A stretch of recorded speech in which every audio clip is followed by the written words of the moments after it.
सुप्रभात सगळ्यांना. आता आम्ही उठून लवकर आवरलं आहे. आम्ही राहिलेलो सौरभच्या एका पाहुण्यांच्या घरी, तसं टॅरेसवरती मस्त टाकले. आता आवरून निघणार आहे फलटणच्या दिशेने. दिंडीतला जो काही माणसं आहे, ट्रक गेलेली, आम्ही सामान एवढंच ठेवलं जे आम्ही कॅरी करू शकतो. आता दिंडीत जायचं आणि दिंडीसोबत जॉईन करायचं. सगळं आवडलंय मी सगळे. ताई आता काय करताय तुम्ही? निघायची तयारी. हंतरून काढलं, पांघरून काढलंय. आणि आमचे पॅक अप, सगळं पॅकअप.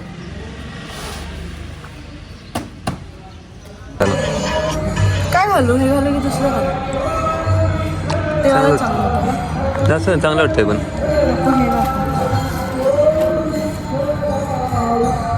हे पण आहे. मी आहे ना दररोज ट्राय करते की वेगवेगळं आपलं काहीतरी घालावं, म्हणजे जरा प्रेझेंटेबल वाटावं. कारण की आता बरेच जण आपल्याकडे बघतात, वारी करतात, ट्रेडिशनल आउटफिट घातलं तर कसं भारी वाटेल म्हणून नटायचं. नाही तर मी एवढी कधी नटायचा ट्राय करत नाही. रोज तुम्ही जर बघत असेल, मी 3 ते 4-5 असे आउटफिट शिवलेले आहेत आणि जे मी प्रत्येक दररोज घालायला ट्राय करते. अशी दिसते नक्कीच. रोजचा माझा स्केड्यूल की कपडे व्यवस्थित घाला, मग त्याच्यावरती काय ज्वेलरी. मी अशी पिशवीज बनवून ठेवली जी मी कॅरी करते. म्हणजे काय घालू, कशावरती काय घालू. आणि ह्या वर्षी मी खूप जास्त नटायचं मनावरती घेतलं आहे. चालणं नटणं मी कधीच केलं नाही, पण ह्या वर्षी करते. चांगलं दिसलं पाहिजे माणसं, बरोबर.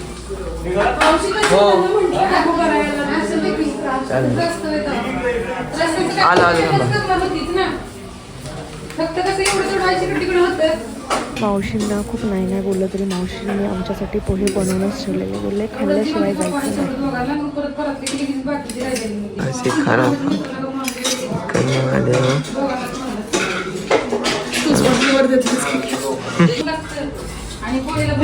पोहे टाकायच्या अगोदर भिजवतात ना, त्याच्यावरतीच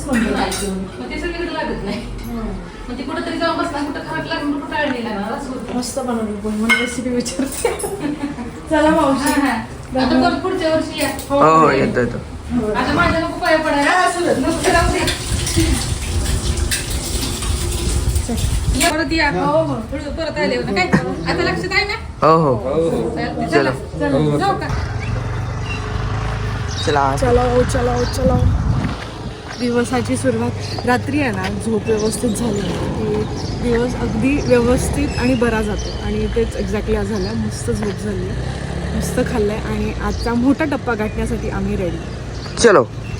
ज्ञानोबा तुकाराम, ज्ञानोबा तुकाराम, ज्ञानोबा तुकाराम, जय जय ज्ञानोबा तुकाराम, ज्ञानोबा तुकाराम, ज्ञानोबा तुकाराम, ज्ञानोबा तुकाराम, जय जय ज्ञानोबा तुकाराम, ज्ञानोबा तुकाराम, ज्ञानोबा तुकाराम, ज्ञानोबा तुकाराम. मागून निघालेलो आणि आम्हाला दिसली फॉरेस्ट डिपार्टमेंटची वारी, जी वृक्षवारी म्हणून त्यांना म्हणतात. जे म्हणजे द्रोण, पत्रावळ्या, ह्या पाण्याचा वापरा, नेचर एन्व्हायरमेंट सेव्ह करा, या दृष्टिकोनातून ते त्यांची पालखी वेगळी काढतात. आणि सर्व फॉरेस्ट डिपार्टमेंटचे अधिकारी असतात ते त्याच्यासोबत असतात. तुम्ही आत्ता बघितलं असेल. चलो. रामकृष्ण. हो इथे या ना, आपलं थोडं पाणी आणि माझ्या आई वडील इथे झाले ते. आणि थोडंच पुढे चालल्यानंतर आम्हाला त्यांचा मित्र भेटला. तो बिचारा आवर्जून सकाळपासून फोन करत होता की भेटायचं आहे.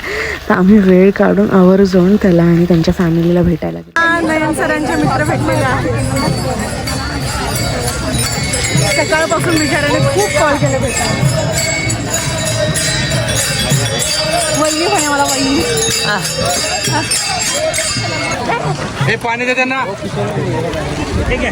हे आमचा माझे मोठे चुलते, हे सगळे बंधू आहेत माझे. न्यूज बघत असतो बरं का. हा व्हिडिओ मध्ये हे सगळ्यांना पुस्तक घ्या. कोण बघू. अच्छा. दरवर्षी हे आळतीची वारी करतात. फोटो सर्वांनी लाईक करायचं, कारण की आपल्या जवळचे एकदम आणि खूप चांगली माहिती देतात. या वहिनी या. बऱ्यापैकी माहिती आहे सर्वांना, पण आपलं जर कोणी विसरलं असेल तर. आणि त्या विनेश दादाला भेटत असताना, त्यांच्या फॅमिलीला भेटत असताना माऊलींची पालखी अगदी आमच्या बाजूला होती. तर एकदम सकाळी सकाळी माऊलींच्या पालखीचं पण दर्शन घेतलं. खूप भारी वाटलं. आणि अशा ना पालखी असे ठिकठिकाणी थांबते जिथे जे भाविक असतात ते दर्शन घेऊ शकतात. इथून माऊली निघाली आणि मग आम्ही निघालो. 31 पण आज आम्ही पुढे आलेलो मित्राला भेटायला, त्या निमित्ताने आज सकाळी सकाळी माऊलींचं दर्शन घडलेलं आहे. तरी ठेवा, पाणी तरी कसं जाताना लागेल. हे भरपूर लोक असे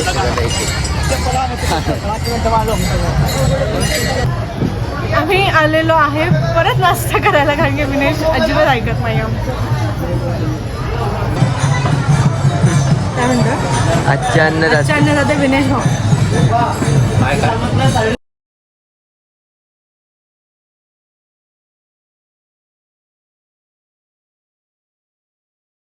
आणि त्यांना भेटल्यानंतर परत आम्ही एका ठिकाणी जाऊन बसलो जिथे थोडंसं काम करायचं होतं आणि माऊलींची पालखी समोरच विसाव्यासाठी होती.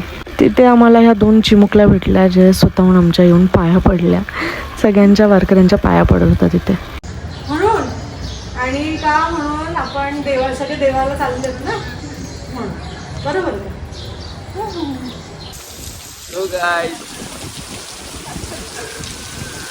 ताई तुम्ही सगळ्या ब्लॉगमध्ये येत आहात. Hello hello hello. तर आहे ना, बराच वेळ झाला मी साधारण 1-1.5 तास एका ठिकाणी बसलेलो. असे जे बिल्डिंग आहेत ना तिथे बसलेलो. थोडंसं एडिटिंग करायचं होतं म्हणून, आणि माऊलींची पालखी पण विसाव्याला पुढेच होती म्हणून. तर इथे एडिटिंग केलं आणि मस्त पाऊस झाला ना. इतकं भारी वातावरण झालं ना. हे बघा, पाऊसच पाऊस आणि वातावरण एक नंबर झालं. आता जसं आम्हाला दिसतंय माऊलींची पालखी निघालेली असावी, कारण की दिंड्या पुढे झाल्या. म्हणून आम्ही आता निघालोय. भेटूयात पुढे. आणि खाल्लं पिल्लं, कारण की आम्हाला दिंडी भेटली नव्हती आमची जेवायला. आणि थोडा चालल्यानंतर आम्हाला मला कणकणी यायला लागली, मला आणि नाही ना आमच्या दोघांनाही. कारण की वातावरण जसं झालेलं ना, ऊन थंडी पाऊस खूप विचित्र झालेला.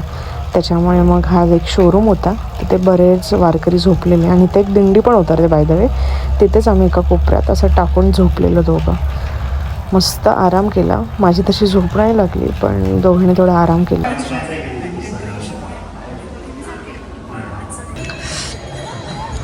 तर ना इथे एक शोरूम आहे, तिथे आम्ही बसलो आहे. मला आली आहे थोडीशी कणकणी. दुपारी पाऊस झाला, मजा आली खूप. पुढे दिंडी पळपळ गाठली आणि जेवायच्या टाईमपर्यंत नाही पोचलोच आणि बाहेर खावं लागलं. आणि पुढे आल्यानंतर मला कणकणी आली. इथे शोरूमच्या इथे आतमध्ये जाऊन झोपलो. आतमध्ये खूप गरम झालं आणि बाहेर आला आणि आम्हाला लागली. आम्ही काय करतोय, बिस्किटचे जे पुढे आहेत ना, लहानपणी कसं पण तुम्ही खाल्लं की नाही माहीत नाही, पण पाणी आणि बिस्किट खायचं. आता इथं कप्तर नाही आहे म्हणून आम्ही काय करतोय बघा, असं चौकोन तेवढंच पाणी प्यायचं. झालं सोक, आता खायचं.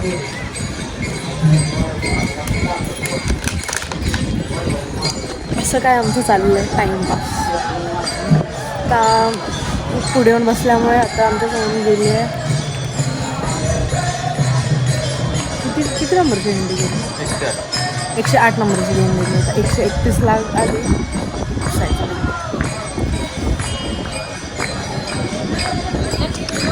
कणकण वाढली. पाऊस पडला की कणकण झाली आणि ह्या टप्प्याला नेहमीच मला कणकणी असते. नको मला. कुठलं गाव? हे मावशी पण आजार म्हणतात.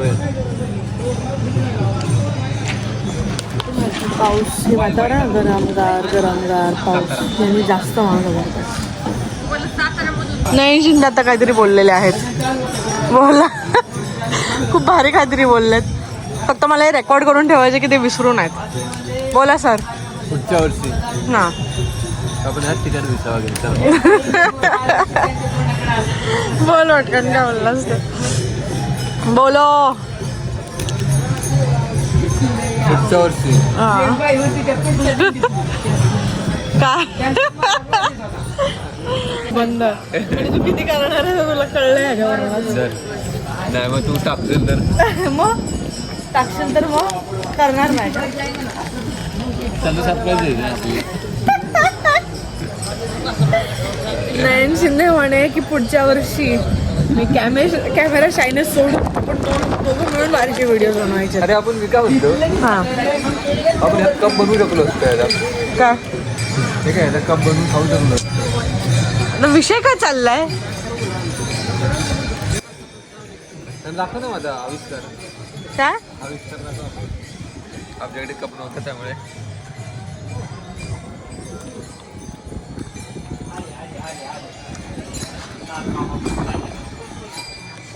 Shinde and his jugaads. तर आता आराम केल्यानंतर आम्ही परत चाललोय दिंडीमध्ये. दिंडीमध्ये जाऊ. हरिपाठ आता मस्त चालू झालेला असेल. हरिपाठाला गाठ आणि जरा बेटर वाटतं. रेस्ट केल्यानंतर जरा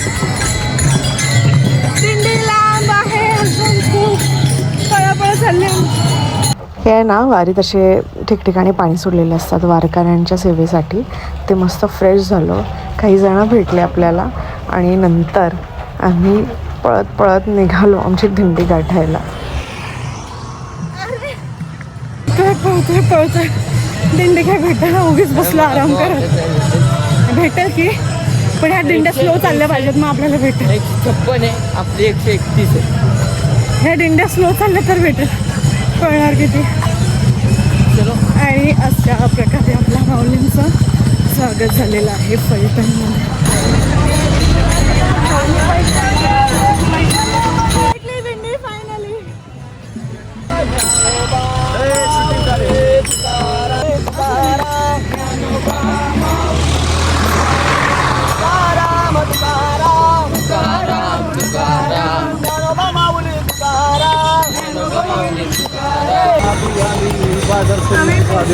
गावाच्या ठिकाणी कृषी उत्पन्न बाजार समिती फलटण. हे बघा आमचा हा स्टे असणार आहे आजचा. बाजार समिती म्हणजेच जिथे भेटेल तिथे झोपून भाजीपाल्यामध्ये. आणि हे बघा आमच्या मंडळी. हे बघा गाडीवरती काय बोलतो डायमंड वारकरी.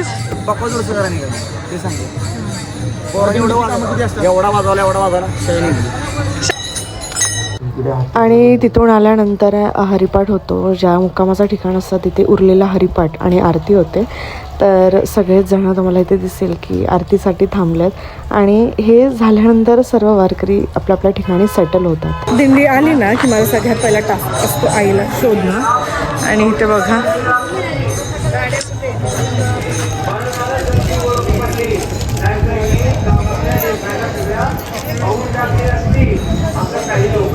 हे चालून वगैरे आले. सगळं असं झालं ना की सगळे असे विरंगुळ्यासाठी बसतात. आणि आमचे आज काही मित्रमंडळी पण आलेत. आणि नंतर समीक्षा आलेली भेटायला. ती फलटणमध्येच राहते. तर वारकऱ्यांना देण्यासाठी काही खाऊ आणलेला आणि मला पण टिफिन. वाजलेत रात्रीचे 11 आणि त्याच्या मावशी आहेत ना स्वयंपाकाला वगैरे मदत करतात. त्यांची अजून कामं आहेत आणि वारकऱ्यांची तयारी चालली आहे झोपायची. तिथे बघाल तर हे जे वडाचं झाड आहे त्याच्या खाली आमचं असं स्टे आहे. बाजार समिती आहे त्याच्या खाली असं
आणि त्यानंतर आम्ही पोचलो आमच्या मुक्कामाच्या ठिकाणी आणि तिथे राहिलेला हरिपाठ संपूर्ण केला, आरती केली. हे बघा, असं प्रत्येक वेळेच्या ठिकाणावरती लवकर पोचतो ना, तर त्या ठिकाणी जाऊन आरती आणि राहिलेला उरलेला हरिपाठ होतो.